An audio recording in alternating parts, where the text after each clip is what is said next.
إن الحمد والثناء لله والعزة والنعمة لله والملكوت والجبروت لله والملك والشكر لله. اللهم صل على سيدنا محمد عدد ما في علم الله صلاة دائمة بدوام ملك الله. أما بعد فأعوذ بالله من الشيطان الرجيم. بسم الله الرحمن الرحيم.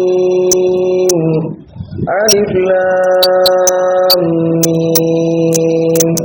ذلك الكتاب لا ريب فيه هدى للمتقين. صدق الله العظيم.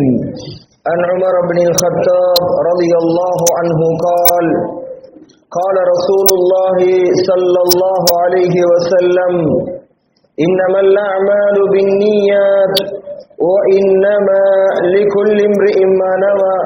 صدق رسول الله صلى الله عليه وسلم. رواه الإمام البخاري في صحيحه. அரசாட்சியை தனதாக்கி அதன் சாட்சியாய் நபியை ஆக்கி அழகான முறையிலே அகிலத்தை ஆட்சி செய்து கொண்டிருக்கின்ற அல்லாஹுக்கே அருள் அனைத்தும் புகழ் அனைத்தும். அல்ஹம்துலில்லாஹ். ஸலாத்தும் ஸலாமும் சாந்தி மதம் ஏந்தி வந்த சத்திய தூதர், சன்மார்க்க போதகர், ஆத்மீக தலைவர், காருண்ய கடல், கஸ்தூரி மேனி, சர்தாரே ஆலம், தாஜுல் மதீனா, முஹம்மது ரசூலுல்லாஹ் ஸல்லல்லாஹு அலைஹி வஸல்லம் அவர்கள் மீதிலும் அவர்களுடைய அருமை குடும்பத்தினர்களான அஹ்லுல் பைத்துகள், அருமை தோழர்களான சஹாபாக்கள், இன்னும் அவருடைய வாழ்க்கையை பின் தொடர்ந்த தாபிஊன்கள், இன்னும் அவருடைய வாழ்க்கையை பின் தொடர்ந்து கொண்டிருக்கின்ற, பின் தொடரப் போகின்ற முஸ்லிமான முஃமினான ஆண்கள் பெண்கள் அனைவர்கள் மீதும் ஸலவாத்தும் ஸலாமும் என்றென்றும் உண்டாவதாக. இத்திருநாளிலே புனிதமான ஜும்ஆவுடைய கடமையை நிறைவேற்றுவதற்காக இறை இல்லமாம் மஸ்ஜிதிலே இஅ்திகாஃப் நியத்துடன் அமர்ந்திருக்கின்ற இஸ்லாமிய பேரன்பு பெருமக்களே, அல்லாஹு சுப்ஹானஹு வ தஆலா எங்களுடைய வாழ்க்கையிலே எவைகளை எல்லாம் எடுத்து நடக்குமாறு கட்டளை பிறப்பித்திருக்கிறானோ, உத்தரவு பிறப்பித்திருக்கிறானோ, அப்படிப்பட்ட காரியங்கள் அத்துணையையும் நமது வாழ்க்கையிலே இயன்ற அளவு எடுத்து நடக்குமாறும், எவைகளை செய்யக்கூடாது தவிர்ந்து கொள்ளுங்கள் என்று அச்சமூட்டி எச்சரிக்கை செய்திருக்கிறானோ, அப்படிப்பட்ட காரியங்கள் அத்துணையையும் நமது வாழ்க்கையிலிருந்து முற்று முழுதாக தவிர்ந்து கொள்ளுமாறு முதலிலே எனக்கும் அப்பால் உங்களுக்கும் தக்குவாவை கொண்டு வசியத் செய்கிறேன், நல்லுபதேசம் புரிகிறேன், அன்பு கட்டளையும் இடுகிறேன். கண்ணியத்துக்குரிய அல்லாஹ்வின் நல்லடியார்களே, இஸ்லாமிய பேரன்பு பெருமக்களே, அல்லாஹு சுப்ஹானஹு வ தஆலா இந்த பிரபஞ்சத்தை, இந்த உலகத்தை படைத்து பராமரித்து பாதுகாக்கக்கூடிய ரப்புல் ஆலமீனாக இருந்து கொண்டிருக்கிறான். அந்த ரப்புல் ஆலமீனாகிய அந்த அல்லாஹ் இந்த உலகத்திலே அவன் நாடியதை நாடியபடி நாடிய வினாடியில் செய்யக்கூடிய ஆற்றல் மிக்கவனாக இருந்து கொண்டிருக்கிறான். அல்லாஹு சுப்ஹானஹு வ தஆலா இந்த உலகத்திலே அவனால் படைக்கப்பட்ட படைப்பினங்களிலேயே சிறந்த படைப்பாக மனிதர்களாகிய எங்களை அல்லாஹ் சிருஷ்டித்திருக்கிறான், படைத்திருக்கிறான். எங்களுடைய இந்த உலக வாழ்க்கையிலே நாங்கள் வெற்றி பெற்று நாளை கியாமத்து நாளையிலே அல்லாஹுவால் உருவாக்கப்பட்டிருக்கக்கூடிய விலை மதிக்க முடியாத அந்த சுவர்க்கத்தை அடைந்து கொள்வதற்கு இந்த உலகத்திலே எவ்வளவோ அமல்களை அல்லாஹ் எங்களுக்கு தந்திருக்கிறார். அப்படிப்பட்ட அமல்களிலேயே வணக்க வழிபாடுகளிலேயே சில முக்கியமான சில அமல்கள் இருக்கிறது, சில வணக்கங்கள் இருக்கிறது. அவைகளை நானும் நீங்களும் வாழ்க்கையிலே தொடர்ந்தேர்ச்சியாக விடுபடாமல் பேணுதலாக பக்குவத்தோடு செய்து வரக்கூடிய நேரத்திலே இன்ஷா அல்லாஹ் நாளை கியாமத்து நாளையிலே எங்களுக்கு அந்த சுவர்க்கத்துக்குள்ளால் கேள்வி கணக்கு இல்லாமல் உட்பிரதேசிக்க முடியும். மஹ்ஷர் மைதானம் என்பது சாதாரணமான ஒரு இடம் அல்ல. அங்கே கேள்வி கணக்குகள் நடக்கும். அதற்கு பிறகுதான் இந்த உலகத்திலே நாங்கள் செய்த அந்த செயல்களுக்கு ஏற்ப சொர்க்கம் அல்லது நரகம் எங்களுக்கு முடிவு செய்யப்படும். அந்த கிணியவர்களே, மஹ்ஷர் மைதானம் என்பது சாதாரணமான இடம் அல்ல. பெற்றோர்கள் பிள்ளைகளை விட்டு விரண்டோடக்கூடிய இடம், பிள்ளைகள் பெற்றோரை விட்டு விரண்டோடக்கூடிய இடம், நண்பர்களை விட்டு நண்பர்கள் விரண்டோடக்கூடிய இடம். எல்லா மனிதர்களும் யா நஃப்ஸி யா நஃப்ஸி யா நஃப்ஸி என்று சுயநலத்தை வெளிப்படுத்தக்கூடிய அந்த தருணம். அந்த நேரத்திலே அல்லாஹ் சுப்ஹானஹு வ தஆலா நல்லவர்களையும் கெட்டவர்களையும் பிரிப்பான். அந்த இடத்திலே சொர்க்கவாதிகளுடைய வலது கரத்திலே பட்டோலை கொடுக்கப்படும், நரகவாசிகளுடைய இடது கையிலே பட்டோலை வழங்கப்படும். அன்பு கிணியவர்களே, அல்லாஹ்வுடைய தூதர் முஹம்மது ரசூலுல்லாஹ் ஸல்லல்லாஹு அலைஹி வஸல்லம் சொன்னார்கள், சில மனிதர்கள் கேள்வி கணக்கு இல்லாமலே சொர்க்கம் சென்று விடுவார்கள். எப்படிப்பட்டவர்கள் தெரியுமா? அதற்கு என்ன அமல் செய்ய வேண்டும் தெரியுமா?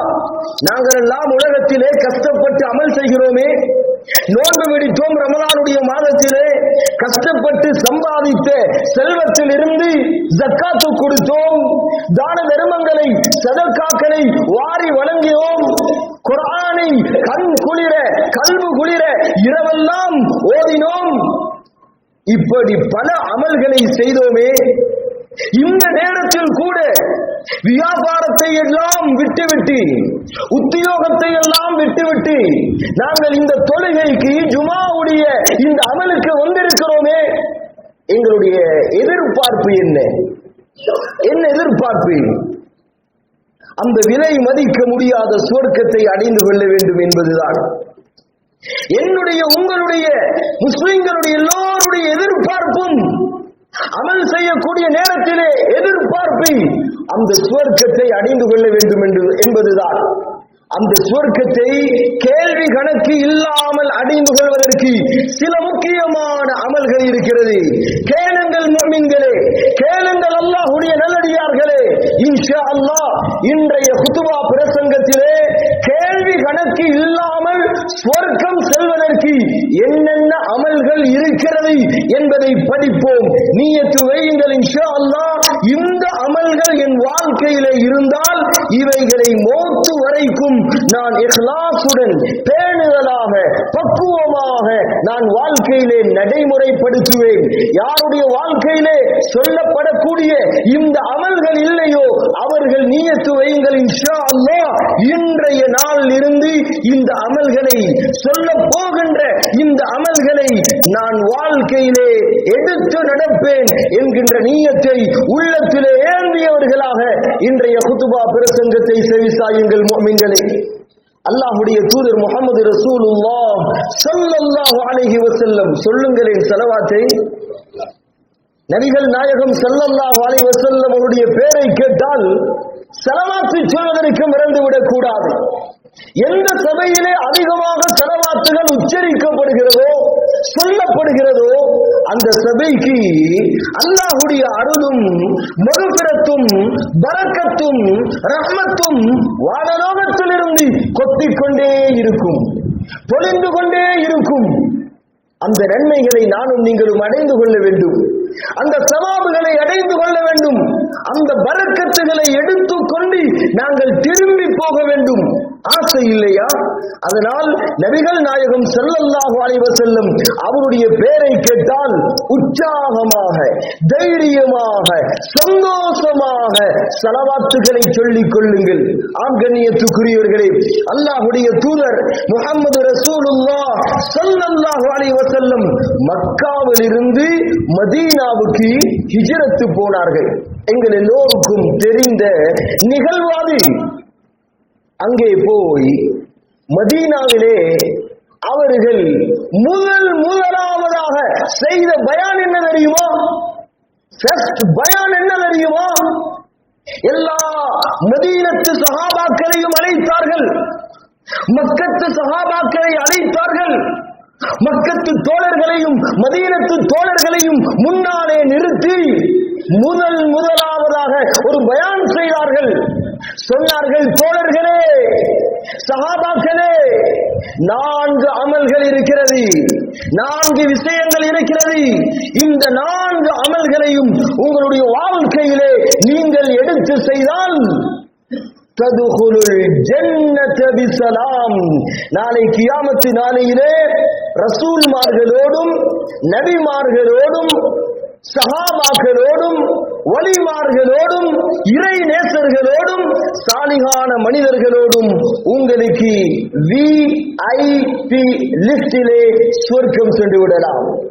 கேள்வி கணக்கில்லாமல் சொர்க்கத்துக்குள்ளால் உட்பிரவேசிக்கலாம், சொர்க்கத்தை ஈடேற்றமாக அடைந்து கொள்ளலாம். கேளுங்கள் முஃமின்களே, முதலாவதாக சொன்னார்கள் அஃசுஸ் ஸலாம், சலாமை பரப்புங்கள். இரண்டாவதாக சொன்னார்கள் வஸிலுல் அர்ஹாம், குடும்பத்தோடு சேர்ந்து நடந்து கொள்ளுங்கள். மூன்றாவதாக சொன்னார்கள் வயுதிமுத் தஆம், மக்களுக்கு உணவளியுங்கள், சாப்பாடு கொடுங்கள்.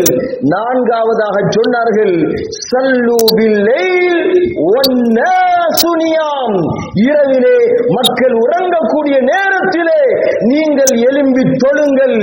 இரவு வணக்கத்திலே, கியாமுல் லைலிலே, தஹஜ்ஜுடைய தொழுகையிலே ஈடுபடுங்கள். இந்த 4 அமல்களையும் வாழ்க்கையிலே பேணுதலாக, பக்குவமாக, விடுபடாமல் தொடர்ந்தேர்ச்சியாக யாரெல்லாம் செய்வார்களோ அவர்களுக்கு அல்லாஹ்வுடைய தூதர் என்ன சொன்னார்கள் தெரியுமா? சுவர்க்கத்துக்கு கேள்வி கணக்கில்லாமல் செல்லலாம். எவ்வளவு பெரிய பாக்கியம்! முதலாவது சொன்னார்கள் அஃசுஸ் ஸலாம், சலாமை பரப்புங்கள், எல்லோருக்கும் சலாம் சொல்லுங்கள். சலாம் சொல்வது ஒன்று இருக்கிறது, சலாமை பரப்புவது ஒன்று இருக்கிறது. நாங்கள் மஸ்ஜிதுக்கு வருகிறோம், யாராவது கண்டுவிட்டால் சலாம் சொல்கிறோம். பாதையில போகிறோம், யாரையாவது கண்டுவிட்டால் சலாம் சொல்கிறோம். ஹதீஸிலே வந்திருக்கிறது சலாமை பரப்ப வேண்டும், பரப்பினால் தான் உங்களுக்கு கேள்வி கணக்கில்லாமல் சொர்க்கம் போகலாம். சரி, எப்படி பரப்புவது? சஹாபாக்கள் பரப்பினார்கள் சலாமை. சஹாபாக்கள் பஜாருக்கு போவார்களாம். நாங்கள் பஜாருக்கு போவோமே எதற்கு? வியாபாரம் செய்வதற்கு அல்லது பொருட்கள் வாங்குவதற்கு, இப்படியாக பல நோக்கங்களோடு பஜாருக்கு போவோம். சில சஹாபாக்கள் இந்த ஹதீஸை அமல் செய்வதற்காக, சொர்க்கத்தை கேள்வி கணக்கில்லாமல் பெற்றுக் கொள்வதற்காக அவர்கள் பஜாருக்கு போவார்களாம். எதற்கு தெரியுமா? சலாமை பரப்புவதற்கென்றே பஜாருக்கு போவார்களாம். பொருட்கள் வாங்குவதற்கல்ல, வியாபாரம் செய்வதற்கல்ல, சலாமை பரப்புவதற்கு. கண்டவர்கள், தெரிந்தவர்கள், தெரியாதவர்கள், சிறியவர்கள், பெரியவர்கள் எல்லோருக்கும் சலாம் சொல்வார்கள் சஹாபாக்கள். எனவே நாங்களும் சலாமை பரப்பக்கூடியவர்களாக மாற வேண்டும். ஒரு நாளைக்கு நாங்கள் குறைந்தபட்சம் ஒரு 10 பேருக்கு சலாம் சொல்லக்கூடிய வளமை இருக்கிறதா?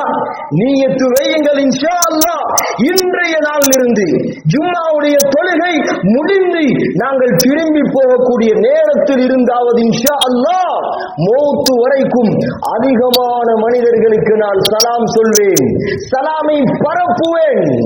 சாதாரணமான நன்மை அல்ல சலாம் சொல்வதற்கு. எங்கள் எல்லோருக்கும் தெரிந்த ஒரு ஹதீஸ், அல்லாஹ்வுடைய தூதர் முஹம்மது ரசூலுல்லாஹ் ஸல்லல்லாஹு அலைஹி வஸல்லம் திருச்சபையிலே அமர்ந்திருக்கிறார்கள். ஒரு நபித்தோழர் வந்தார், அஸ்ஸலாமு அலைக்கும் என்று சொன்னார். நபிகள் நாயகம் ஸல்லல்லாஹு அலைஹி வஸல்லம் வ அலைக்கும் அவருக்கு சொன்னார்கள், 10 என்பதாக சொன்னார்கள். சற்று நேரம் கழித்து இன்னொரு மனிதர் வந்தார், அஸ்ஸலாமு அலைக்கும் வ ரஹ்மத்துல்லாஹ் என்று சொன்னார். நபிகள் நாயகம் ஸல்லல்லாஹு அலைஹி வஸல்லம் 20 என்று சொன்னார்கள். சற்று நேரம் கழித்து இன்னொரு மனிதர் வந்தார், அஸ்ஸலாமு அலைக்கும் வ ரஹ்மத்துல்லாஹி வ பரகாத்துஹு என்று சொன்னார். நாயகம் அவரை பார்த்து 30 என்று சொன்னார்கள். பிறகு விளக்கம் கேட்கப்பட்டது. விளக்கம் சொன்னார்கள் அல்லாஹ்வுடைய தூதர், யார் ஒருவர் அஸ்ஸலாமு அலைக்கும் என்று சலாம் சொல்கிறாரோ அவருக்கு 10 நன்மைகள் பதிவு செய்யப்படும். யார் ஒருவர் அஸ்ஸலாமு அலைக்கும் வ ரஹ்மத்துல்லாஹ் என்று அவர் சலாம் சொல்வாரோ அவருக்கு 20 நன்மைகள் பதிவு செய்யப்படும். யார் ஒருவர் அஸ்ஸலாமு அலைக்கும் வ ரஹ்மத்துல்லாஹி வ பரகாத்துஹு என்ற அந்த சலாமை பரிபூரணமாக சொன்னால் 30 நன்மைகள் அவருக்கு பதிவு செய்யப்படும் என்று சொன்னார்கள். தெரிந்த ஹதீஸ் தான் எங்கள் எல்லோருக்கும். புதுமையான உணர்வுடன் கேளுங்கள், அமல் செய்யக்கூடிய நோக்கத்தோடு கேளுங்கள். இப்படி சலாமை பூரணமாக சொன்னால் எவ்வளவு நன்மை கிடைக்கும்? 30 நன்மைகள் கிடைக்கும். ஒரு 10 பேருக்கு சலாம் சொன்னாலே எங்களுக்கு கிட்டத்தட்ட 300 நன்மைகள் கிடைக்கிறது. எங்களை அறியாமலே நாள் தோறும் ஒவ்வொரு நாளும் குறைந்தபட்சம் 10 பேருக்கு சலாம் சொன்னாலே இவ்வளவு பெரிய நன்மை என்றால், ஒரு நாளைக்கு ஒரு 20 பேர்களுக்கு அல்லது 50 நபர்களுக்கு நாங்கள் சலாம் சொன்னால் எங்களுடைய பட்டோலைகள் எங்களை அறியாமலே அங்கே நிரப்பப்பட்டுக் கொண்டிருக்கும். கண்ணியத்துக்குரியவர்களே, எனவே இன்றிலிருந்து நியத்து வையுங்கள், இன்ஷா அல்லாஹ் சலாமை பூரணமாக அஸ்ஸலாமு அலைக்கும் வ ரஹ்மத்துல்லாஹி வ பரகாத்துஹு என்ற அந்த பூரணமான சலாமை நான் எல்லோருக்கும் சொல்வேன், இந்த நன்மைகளை அடைந்து கொள்வேன் என்கின்ற நியத்தை உள்ளத்திலே வைத்துக் கொள்ளுங்கள். கண்ணியத்துக்குரியவர்களே, அது மாத்திரமல்ல, பதில் சொன்னாலும் இப்படித்தான். வலைக்கும் சலாம் என்று சொன்னால் 10 நன்மை, வலைக்கும் சலாம் வ ரஹ்மத்துல்லாஹ் என்று சொன்னால் 20 நன்மை, வலைக்கும் சலாம் வ ரஹ்மத்துல்லாஹி வ பரகாத்துஹு என்று சொன்னால் 30 நன்மை. ஒருவர் சலாம் சொல்கிறார், அஸ்ஸலாமு அலைக்கும் என்று சொல்லிவிட்டார். பதில் சொல்லக்கூடியவரோ வலைக்கும் சலாம் வ ரஹ்மத்துல்லாஹி வ பரகாத்துஹு என்று அவர் பூரணமாக பதிலை சொல்லிவிட்டார். சலாம் சொல்லக்கூடிய மனிதனுக்கு 10 நன்மைதான் கொடுக்கப்படும். ஆனால் பதில் சொன்ன அந்த மனிதனுக்கு 30 நன்மைகள் எழுதப்படும். அல்லாஹ் அக்பர், அல்லாஹ் அக்பர். எனவே நாங்கள் சலாமுக்கு பதில் சொன்னாலும் பூரணமாக சொல்லிக் கொள்வோம், சலாம் சொன்னாலும் பூரணமாக சொல்லிக் கொள்வோம். யாரெல்லாம் சலாம் சொல்வதற்கு முந்திக் கொள்கிறாரோ அல்லாஹ்வுடைய தூதர் முஹம்மது ரசூலுல்லாஹ் ஸல்லல்லாஹு அலைஹி வஸல்லம் என்ன சொன்னார்கள் தெரியுமா? அவர் பெருமையை விட்டு பாதுகாக்கப்படுகிறார். பெருமை மிக பொல்லாதது.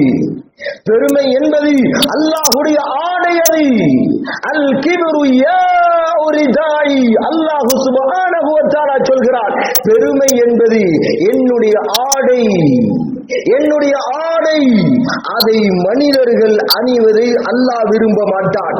எனவே யாரெல்லாம் சலாம் சொல்வதற்கு முந்திக் கொள்கிறார்களோ அல்லாஹ் பெருமையை விட்டு அவரை பாதுகாக்கிறார். இன்னும் ஒன்று தெரியுமா? சலாம் சொல்வதால் என்ன பாக்கியம் கிடைக்கும் தெரியுமா? ஒருவர் இன்னொருவருக்கு சலாம் சொல்கிறார். சலாமின் மூலமாக அல்லாஹ் அவருக்கும் சலாம் சொல்லப்பட்ட அந்த மனிதனுக்கும் மத்தியிலே ஒற்றுமையை ஏற்படுத்துகிறார், உள்ளங்களை சேர்த்து வைக்கிறார். சலாம் சாதாரணமானதல்ல. சிரித்த முகத்துடன் சலாம் சொல்ல வேண்டும். பிரான்ஸ் நாட்டிலே அண்மை காலத்திலே ஒரு மிகப்பெரிய ஒரு புரொஃபசர் அவர் இஸ்லாத்தை ஏற்றுக்கொண்டார். அவர் மிகப்பெரிய ஒரு மனநிலை பேராசிரியர். மீடியாவெல்லாம் போய் அவரிடத்திலே பேட்டி கண்டதை, நீங்கள் இஸ்லாத்தை ஏற்றுக்கொண்டிருக்கிறீர்களே, என்ன காரணம்? உங்களை கவர்ந்த இஸ்லாம் இதன் மூலமாக கவரப்பட்டீர்கள். அந்த மனிதரோ அவர் சொன்னார், நான் இஸ்லாத்தை படித்திருக்கிறேன், நபிகள் நாயகம் ஸல்லல்லாஹு அலைஹி வஸல்லம் அவர்களுடைய சுன்னாக்களை நான் படித்திருக்கிறேன், நிறையவே படித்திருக்கிறேன். என்றாலும் 3 சுன்னத்துகள் என்னுடைய உள்ளத்தை கவர்ந்தது, என்னை இஸ்லாத்துக்குள்ளால் ஈர்த்தெடுத்தது என்பதாக பேட்டி கொடுத்தார்கள். முதலாவதாக சொன்னார்கள், என்ன தெரியுமா? நபிகள் நாயகம் ஸல்லல்லாஹு அலைஹி வஸல்லம் அவர்கள் தன்னுடைய மனைவிக்கு சாப்பாட்டை ஊட்டி விடுவார்கள். எந்த கணவன் மனைவி சாப்பாட்டை ஊட்டி விடுவார்களோ குடும்பத்துக்குள்ளால் இருக்கக்கூடிய பிரச்சனைகள் ஏற்படாது, கணவனுக்கும் மனைவிக்கும் மத்தியிலே பிரச்சனைகள் ஏற்படாது. இந்த சுன்னத் என்னை ஈர்த்தெடுத்தது இஸ்லாத்துக்குள்ளால். அடுத்ததாக அவர் சொன்னது என்ன தெரியுமா? நாங்கள் சாப்பிடுகிறோமே, நேரத்துக்கு சாப்பாடு, காலை சாப்பாடு நேரமாகிவிட்டதா, ஆபீஸுக்கு போவதற்கு முன்னால் சாப்பிட்டு விட்டுதான் நாங்கள் ஆபீஸுக்கு போகிறோம். பகல் சாப்பாடு நாங்கள் தொழுகைக்கு பின்னால் ஒரு நேரம் வைத்திருக்கிறோம். இரவு சாப்பாடு ஒரு நேரம் வைத்திருக்கிறோம். நேரத்துக்கல்ல சாப்பாடு, பசித்தால் சாப்பிட வேண்டும், பசிக்குத்தான் சாப்பாடு. அந்த மனநிலை பேராசிரியர் சொல்கிறார், சாப்பாடு எப்பொழுது தெரியுமா உட்கொள்ள வேண்டும்? பசித்தால் தான் சாப்பிட வேண்டும். நபிகள் நாயகம் ஸல்லல்லாஹு அலைஹி வஸல்லம் அவர்களுடைய சுன்னாக்களிலே மிக முக்கியமான ஒரு சுன்னா, பசித்தால் சாப்பிடுவார்கள், பசி ஏற்பட்டால் சாப்பிடுவார்கள். இது என்னை இஸ்லாத்துக்குள்ளால் ஈர்த்தெடுத்தது என்பதாக சொன்னார்கள். மூன்றாவது சொன்ன செய்தி என்ன தெரியுமா? அவர்கள் சொன்னார்கள், நபிகள் நாயகம் ஸல்லல்லாஹு அலைஹி வஸல்லம் யாரை கண்டாலும் சிரித்த முகத்துடன் சலாம் சொல்வார்கள். அவர் சொல்கிறார், அந்த மனநிலை பேராசிரியர் சொல்கிறார், யாரெல்லாம் சிரித்த முகத்துடன் மனிதர்களை முன்னோக்கி சலாம் சொல்வார்களோ அவர்கள் வாழ்க்கையிலே தோல்வி அடையவே மாட்டார்கள். சுப்ஹானல்லாஹ் ரப்பில் ஆலமீன். எவ்வளவு மிக முக்கியமான விஷயங்கள். எனவே நியத்து வையுங்கள், இன்ஷா அல்லாஹ் இன்றிலிருந்து யாரை கண்டாலும் சிரித்த முகத்துடன் அஸ்ஸலாமு அலைக்கும் வ ரஹ்மத்துல்லாஹி வ பரகாத்துஹு என்கின்ற சலாமை பூரணமாக நான் சொல்லக்கூடியவனாக மாறுவேன். நன்மைகளை கொள்ளையடித்துக் கொள்வேன். அந்த சுவர்க்கத்தை நாளை கியாமத்து நாளையிலே கேள்வி கணக்கில்லாமல் பெற்றுக் கொள்வேன். அல்லாஹு தஆலா இந்த அமலை எங்கள் அனைவர்களுக்கும் செய்யக்கூடிய பாக்கியத்தை அல்லாஹ் தந்தருள்வாயாக. அடுத்ததாக அல்லாஹ்வுடைய தூதர் முஹம்மது ரசூலுல்லாஹ் ஸல்லல்லாஹு அலைஹி வஸல்லம் மதீனாவுக்கு சென்றதற்கு பிறகு செய்த பயானிலே இரண்டாவது சொன்ன செய்தி என்ன தெரியுமா? வஸீலுல் அர்ஹாம், குடும்பத்தோடு சேர்ந்து நடந்து கொள்ளுங்கள், பிரிந்து விடாதீர்கள். எந்த சந்தர்ப்பத்திலும் குடும்பத்தை விட்டு பிரிந்து விடாதீர்கள். அவர்கள் உங்களை வெட்டி நடந்தாலும் சரி, நீங்கள் ஒட்டி நடக்க வேண்டும் என்று இயம்புகின்ற மார்க்கம் சத்திய தீனுல் இஸ்லாம் மார்க்கம். சிறிய சிறிய சில்லறை பிரச்சனைகளை பெரிதுபடுத்தி நாங்கள் பிரிந்துவிடக் கூடாது. நான் சலாம் சொல்கிறேன், அவர் பதில் சொல்லவில்லையே என்று வருடக்கணக்கிலே கோபித்துக் கொண்டிருப்பார்கள். என்னுடைய பெற்றோருடைய ஜனாசாவுக்கு அவர் வரவில்லையே கோபித்துக் கொண்டிருப்பார்கள். நாங்கள் பெருநாளைக்கு வீட்டுக்கு போகிறோம், அவர்களோ எங்களுடைய வீட்டுக்கு வரமாட்டார்கள். இப்படி இதை காரணம் காட்டி கோபித்துக் கொண்டிருப்பார்கள். குடும்பங்கள் பிரிந்து நடக்கக்கூடிய அவல நிலையை பார்த்துக் கொண்டிருக்கிறோம். குடும்பங்கள் பிரிவது, குடல்வாய் ஜனங்கள் பிரிந்து நடப்பது சாதாரணமான பாவம் என்று நினைக்காதீர்கள். அல்லாஹ்வுடைய தூதர் முஹம்மது ரசூலுல்லாஹ் ஸல்லல்லாஹு அலைஹி வஸல்லம் ஹஜ்ஜத்துல் விதாவிலே இருக்கிறார்கள். அரஃபாவுடைய நாள் பிறை 9. அரஃபாவுடைய நாள் எப்படிப்பட்ட நாள் தெரியுமா? இரவுகளிலே சிறந்த இரவு லைலத்துல் கத்ருடைய இரவு. பகல் நேரங்களிலே சிறந்த நாள் எது தெரியுமா? அரஃபாவுடைய நாள். சூரியன் உதிக்கக்கூடிய நாட்களிலேயே மிகச் சிறந்த நாள் அரஃபாவுடைய நாள். அல் ஹஜ்ஜு அரஃபா சொன்னார்கள் அல்லாஹ்வுடைய தூதர். ஹஜ் என்றாலே அரஃபா தான். அரஃபாவுடைய மைதானத்திலே ஒருவர் தரிக்காவிட்டால் இறைக்காவிட்டால் ஹஜ்ஜே கூடாது. அரஃபாவுடைய மைதானத்திலே இருக்கிறார்கள். பிறை 9 அசருடைய தொழுகைக்கும் மகரிபுடைய தொழுகைக்கும் இடைப்பட்ட நேரத்திலே மனிதர்கள் அல்லாஹ்விடத்திலே எந்த துஆவை கேட்டாலும் அல்லாஹ் கபூல் செய்யக்கூடிய நேரம் அது. அவ்வளவு முக்கியமான நேரம் அது. அந்த நேரத்திலே அல்லாஹ்வுடைய தூதர் சஹாபாக்களை முன்னாலே வைத்து பயான் செய்து கொண்டிருக்கிறார்கள். பல விஷயங்களை முன்வைத்தார்கள். திடீரென்று ஒரு அறிவிப்பு செய்தார்கள். என்ன தெரியுமா?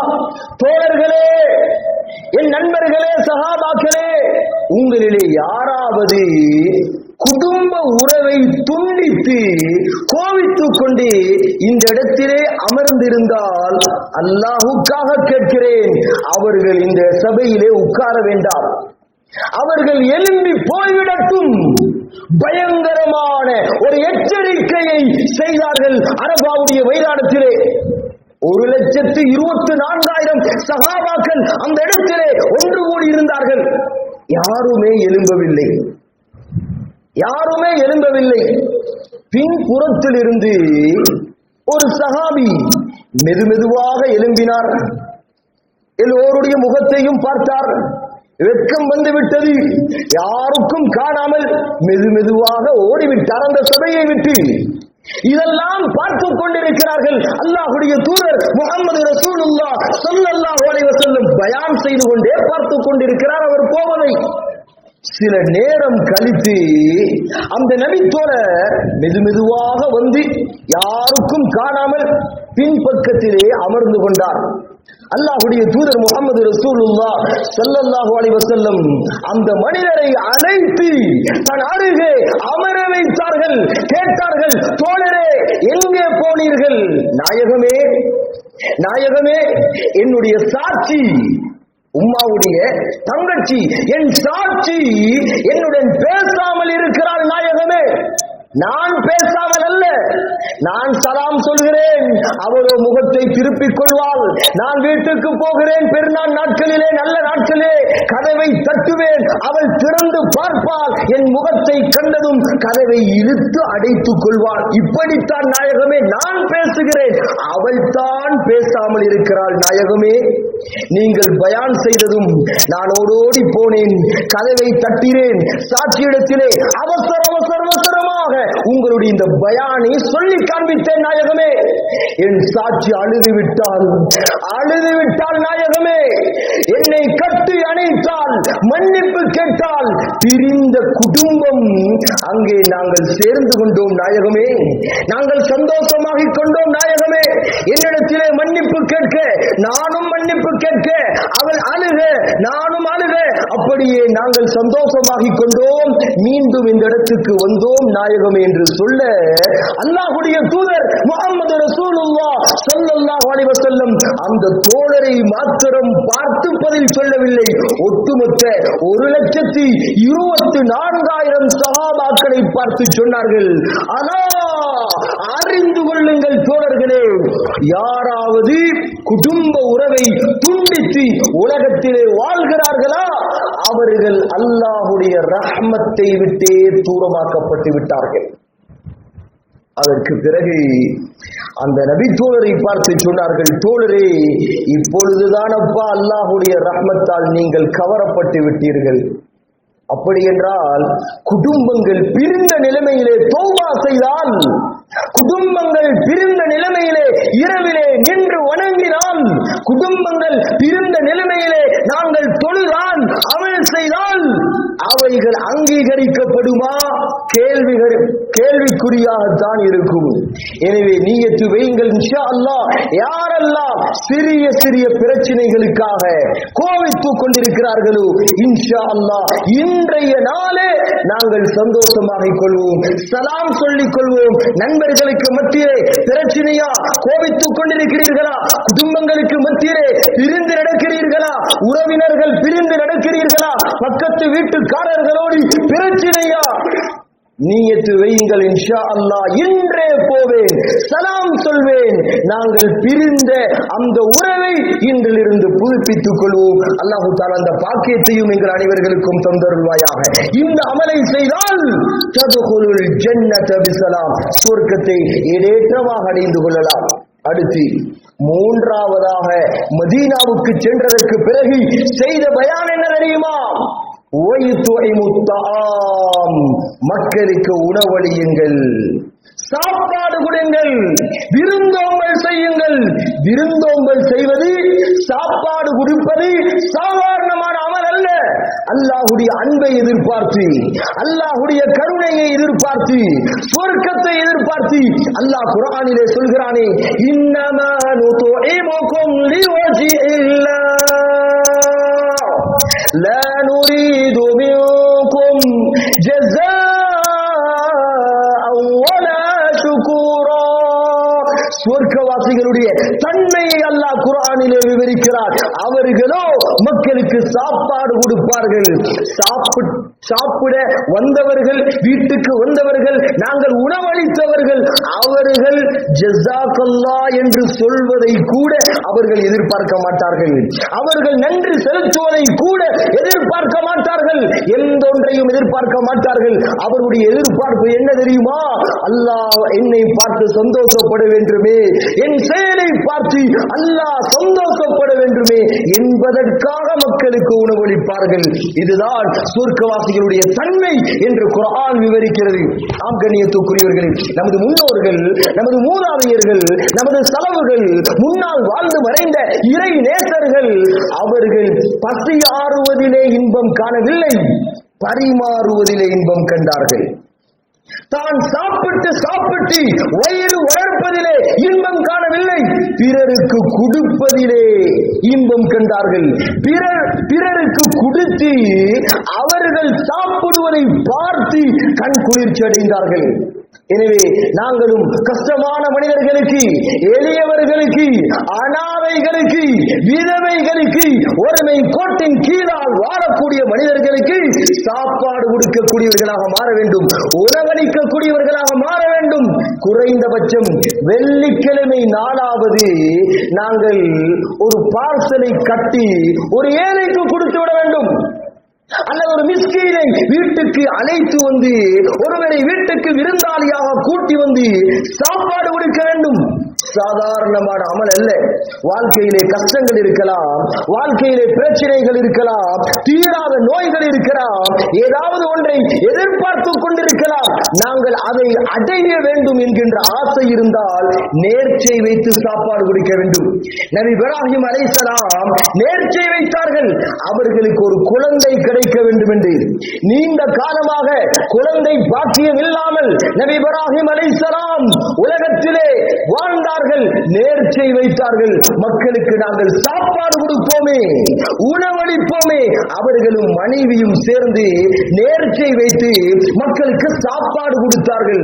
அதன் காரணமாக அல்லாஹ் ஒரு கிஃப்டை கொடுத்தான். என்ன தெரியுமா? ஒரு ஆண் குழந்தையை கொடுத்தார். இஸ்மாயில் அலைஹிஸ்ஸலாம் என்கின்ற ஆண் குழந்தையை கிஃப்டாக கொடுத்தார். சாப்பாட்டுடைய பரக்கத், விருந்தோம்பலுடைய பரக்கத், உணவளிப்பதுடைய பரக்கத். அதை கொடுக்காமல் இருந்தால் எவ்வளவு பெரிய பாவங்கள் இருக்கிறது தெரியுமா? நாளை கியாமத்து நாளையிலே சக்கர் என்கின்ற நரகத்திலே மனிதர்கள் கஷ்டப்பட்டுக் கொண்டிருப்பார்கள். சொர்க்கவாதிகள் கேட்பார்கள், ஏனப்பா நரகத்துக்கு வந்தீர்கள்? உலகத்திலே எங்களோடு தானே வாழ்ந்தீர்கள், ஏன் சக்கர் என்கின்ற நரகத்திலே நீங்கள் கஷ்டப்பட்டுக் கொண்டிருக்கிறீர்கள் என்று கேட்கக்கூடிய நேரத்திலே அந்த நரகவாசிகள் என்ன சொல்வார்கள் தெரியுமா? மா சலககும் ஃபீ ஸகர், இந்த ஸகர் என்கின்ற நரகத்துக்கு நாங்கள் ஏன் வந்தோம் தெரியுமா? காலூ லம் நகு மினல் முஸல்லீன் வ லம் நகு நுத்இமுல் மிஸ்கீன், நாங்கள் தொழவில்லை, நாங்கள் ஏழைகளுக்கு உணவளிக்கவில்லை, இதன் காரணமாக நரகத்துக்கு வந்தோம். எனவே நாங்கள் உணவளிப்போம். 3 விஷயங்களை சொன்னேன். 4வது அந்த அமலை சொல்வதற்கு நேரம் இடம் கொடுக்காது. இன்ஷா அல்லாஹ் வேறொரு சந்தர்ப்பத்திலே அதை விரிவாக பார்ப்போம். எனவே யா அல்லாஹ் சொல்லப்பட்டவைகளை இன்றைய ஜும்ஆவுடைய குதுபா பிரசங்கத்திலே நாங்கள் படித்தவைகளை வாழ்க்கையிலே அமல் செய்யக்கூடிய பாக்கியத்தை எங்கள் அனைவர்களுக்கும் தந்தருள்வாயாக. யா அல்லாஹ் எங்களை ஏற்றுக்கொள்வாயாக, எங்களை கபூல் செய்து கொள்வாயாக. யா அல்லாஹ் இந்த அமல்களை வாழ்க்கையிலே பேணுதலாக இஹ்லாஸுடன் பக்குவத்தோடு எடுத்து நடக்கக்கூடிய பாக்கியத்தை எங்கள் அனைவர்களுக்கும் தந்தருள்வாயாக. எங்களை ஏற்றுக்கொள்வாயாக, எங்களுடைய பெற்றோர்களை ஏற்றுக்கொள்வாயாக. எங்களுக்கு அறிவூட்டி எங்களை ஆளாக்கி எங்களை அகிலத்துக்கு அறிமுகப்படுத்திய எங்களுடைய உஸ்தாதுமார்களை பெற்றோர்களை கபூல் செய்து கொள்வாயாக. எங்களுடைய மௌத்துடைய நேரத்திலே லா இலாஹ இல்லல்லாஹ் முஹம்மது ரசூலுல்லாஹ் என்ற கலிமாவை சொல்லிக் கொண்டு சுவர்க்கத்தை அகப்பறவையால் பார்த்துக் கொண்டு சிரித்துக் கொண்டு மௌத்தாகக்கூடிய பாக்கியத்தை யா அல்லாஹ் எங்கள் அனைவர்களுக்கும் தந்தருள்வாயாக. ஆமீன் ஆமீன் யா ரப்பல் ஆலமீன். وآخر دعوانا أن الحمد لله رب العالمين. الحمد لله الذي هدانا لهذا وما كنا لنهتدي لولا أن هدانا الله. والصلاة والسلام على رسول الله محمد بن عبد الله وعلى آله وصحبه وسلم. اللهم صل على سيدنا محمد النبي الأمي وعلى آله وصحبه وسلم. أيها الإخوة في الله اتقوا الله فإن اتقاء الله تعالى هو كنز العليم والحرز الجديد والفوز العظيم. ومن تمسك به فقد فاز بالربح العظيم ومن ضيقه فقد خاب وكان من الخاسرين. وعليكم بالإحسان فإن الله يحب المحسنين. ومن أصدق من الله حديثا. وعليكم بالقول الشديد فإن الله يصلح لكم أعمالكم ويغفر لكم ذنوبكم. ومن يطع الله ورسوله فقد فاز فوزا عظيما. ومن أصدق من الله قيلا. إن أحسن الكلام وأبين النظام كلام ربنا السلام. والله أصدق القائلين. أعوذ بالله من الشيطان الرجيم. بسم الله الرحمن الرحيم. قل هو الله أحد الله الصمد لم يلد ولم يولد ولم يكن له كفوا أحد. بارك الله لنا ولكم بالقرآن العظيم ونفعنا وإياكم بالآيات والذكر الحكيم. أستغفر الله العليم لي ولكم ولسائر المسلمين من كل ذنب واستغفروه إنه هو الغفور الرحيم.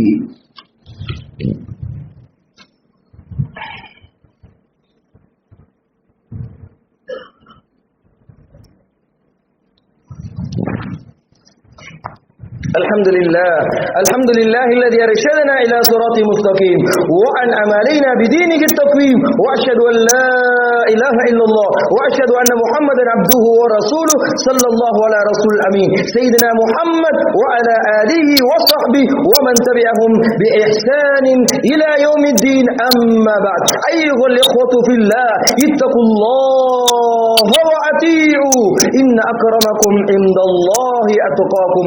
واتبعوا كتاب الله وسنة رسول الله صلى الله عليه وسلم لكي لا تكونوا في الضلالة وكل ضلالة في النار. وقال رسول الله صلى الله عليه وسلم تركت فيكم أمرين لم تللوا ما تمسكتم بهما كتاب الله وسنة رسول الله صلى الله عليه وسلم. اللهم اجعلنا من عبادك الصالحين واحشرنا غدا في زمرة الأولياء والعلماء والمتقين. اللهم ارض الخلفاء الراشدين أمير المؤمنين أبي بكر وعمر وعثمان وعلي رضي الله عنهم وارض عن أمهات المؤمنين أزواج رسول الله صلى الله عليه وسلم وسائر الصحابة أجمعين. وارض عنا برحمتك يا أرحم الراحمين. اللهم اغفر للمؤمنين والمؤمنات. اللهم اغفر للمؤمنين والمؤمنات. اللهم اغفر للمؤمنين والمؤمنات والمسلمين والمسلمات. اللهم أجرنا من النار. اللهم أجرنا من النار. اللهم أعتقنا من النار. اللهم أعتق ركابنا وركاب آبائنا وأمهاتنا من النار ولا تصفي خلقنا بالنار ولا تجعلنا من حطب النار فإنها بئس الدار وبئس المصير وبئس القرار. ربنا اغفر لنا ولإخواننا الذين سبقونا بالإيمان ولا تجعل تجعل في قلوبنا غلا للذين آمنوا ربنا إنك رؤوف رحيم إن الله يأمر بالعدل والإحسان وإيتاء ذي القربى وينهى عن الفحشاء والمنكر والبغي يعظكم لعلكم تذكرون واذكروا الله الجليل الجبار اشكره يزيدكم ويهديكم ولذكر الله أكبر والله يعلم ما تصنعون.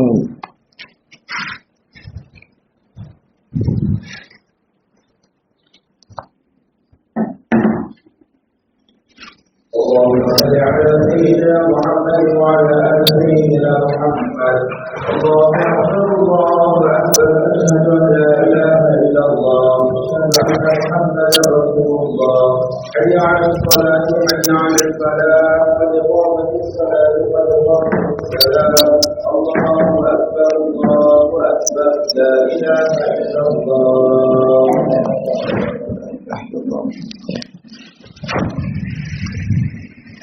Sebuah